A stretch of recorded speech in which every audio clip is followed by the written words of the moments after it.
melody, in every ending, there is a return to sacred peace.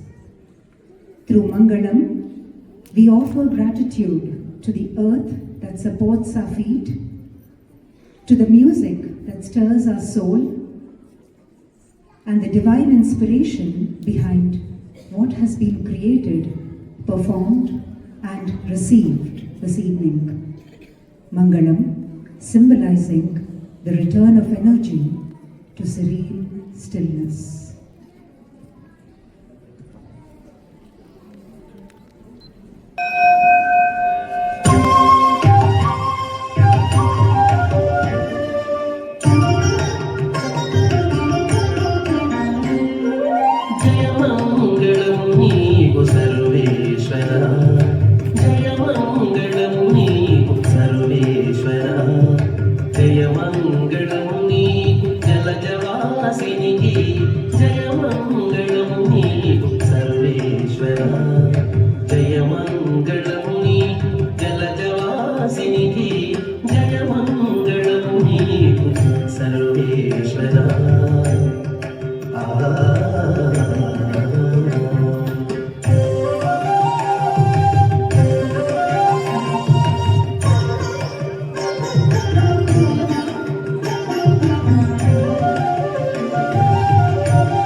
Dayanidhi